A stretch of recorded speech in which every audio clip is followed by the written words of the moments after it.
As the country heads towards its 250th birthday on July 4th, we're looking back at the last 50 years of Oklahoma history since the bicentennial year of 1976.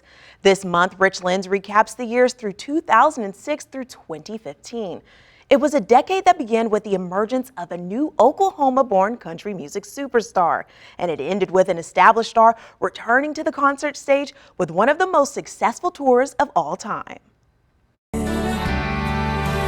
Jesus, take the wheel, take it from my hands. January 2006 began with American Idol winner Carrie Underwood's debut single reaching #1 on the country charts, where it stayed for 6 full weeks. The Chakotah Natives' first album, Some Hearts, eventually becoming the best-selling country debut ever by a female artist. On the political front, Brad Henry prepared for his second term as governor. 20 years later, he remains the last Democrat to hold Oklahoma's highest office. At some point, the pendulum, the so-called political pendulum, that sometimes swings painfully slowly, but it will swing back. And those in charge today need to remember that. In April, Kevin Ray Underwood was arrested for the brutal murder of 10-year-old Jamie Rose Bolin in Purcell. He was convicted and executed 18 years later.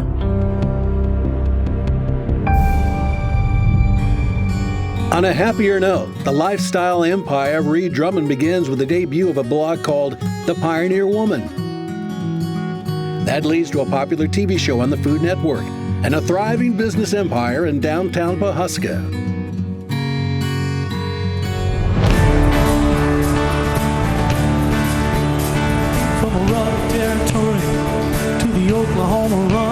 Oklahoma celebrating its centennial in 2007 with a sold-out concert in Oklahoma City featuring Vince Gill, Reba, Garth, Carrie, the Flaming Lips, and many other notable Oklahomans.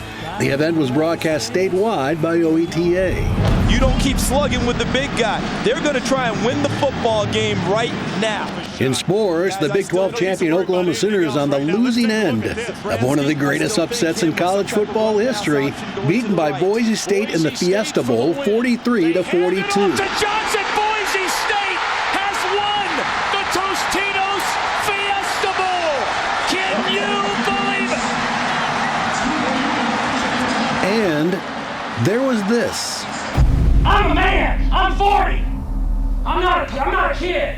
Angry with the focus of a newspaper article, OSU head coach Mike Gundy delivers his infamous "I'm a man" rant. That's heart's broken, and then say that the coaches said he was scared? That ain't true. The Cowboys finished that season with a 7-6 record. 2008 delivered a first for Oklahoma. For the first time in state history, Republicans controlled both houses of the legislature. The big political differences in Oklahoma, going back to 1907, was not Republican-Democrat, because, yes, there were small minorities, big majorities at times, but the difference is rural versus urban.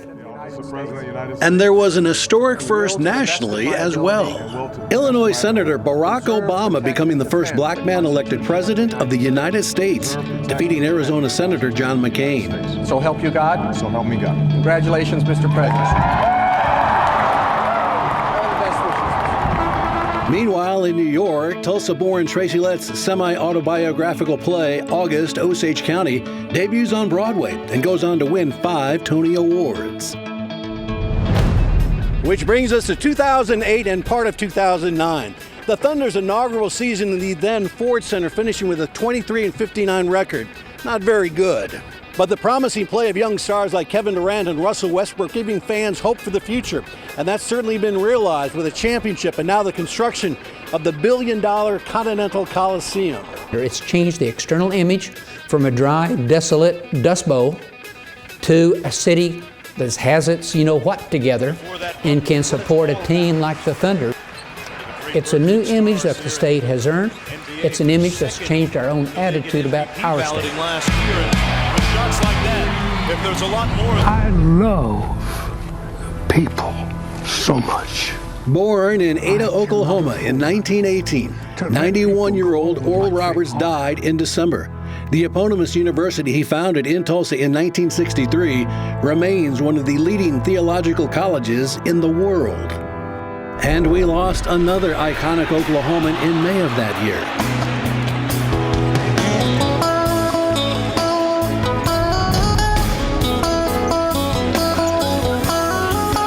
Wayman Tisdale, a three-time All-American at OU, and a successful jazz bassist and composer following a 12-year NBA career, died at the age of 44 while being treated for cancer.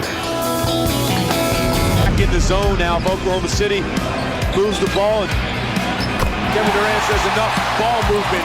Sports news dominating the 12 months of 2010. In April, 21-year-old Kevin Durant becomes the youngest scoring champion in NBA history, averaging 30.1 points per game to edge out LeBron James for the title. And the Thunder made the playoffs for the first time in franchise history. It is a season for the record books in Stillwater. Another first for the OSU football team, becoming the first Cowboy team in school history to win 11 games, defeating Arizona in the Alamo Bowl. 36-10, the final score. Oklahoma State rolls over Arizona here in the Alamo Bowl in San Antonio.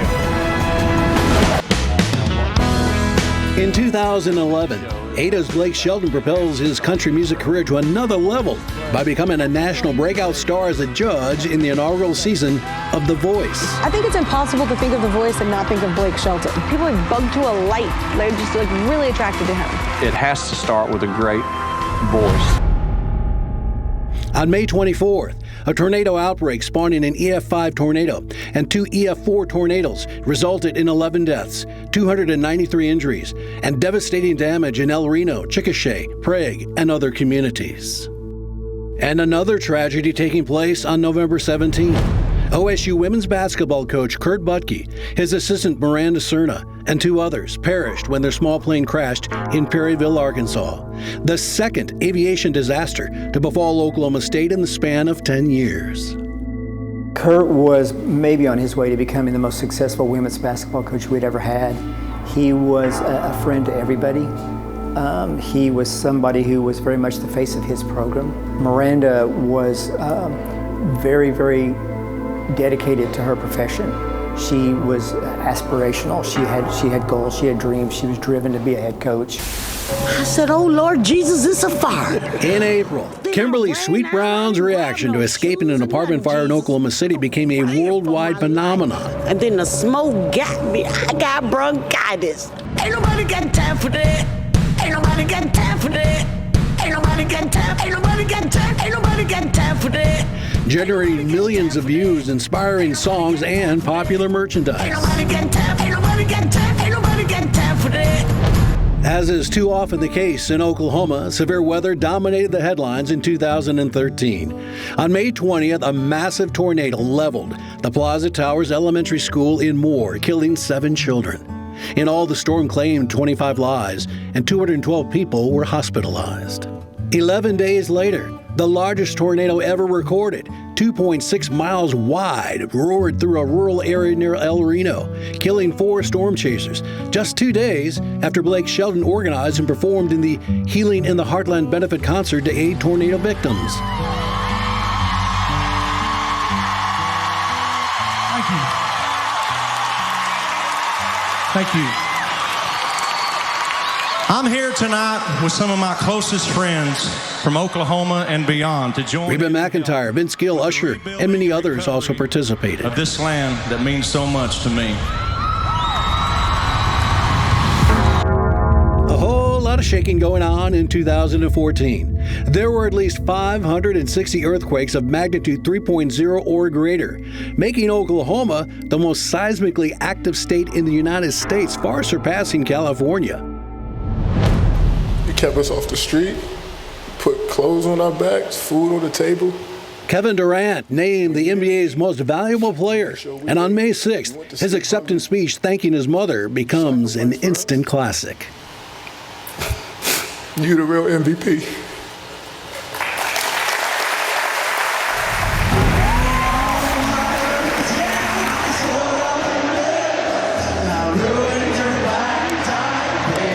Finally, No one in the world sold more concert tickets than Garth Brooks in 2015. Fans gobbling up 2.5 million tickets, resulting in an estimated $80 million in gross income. There's a lot of Oklahoma musicians that came out of Oklahoma that are just hardworking people, and you can really see that with him. You know, he really does hustle, he really does work hard, and that comes through, I think, in his music and why people relate to him. Rich Lenz, Oklahoma News Report. Great story, Rich.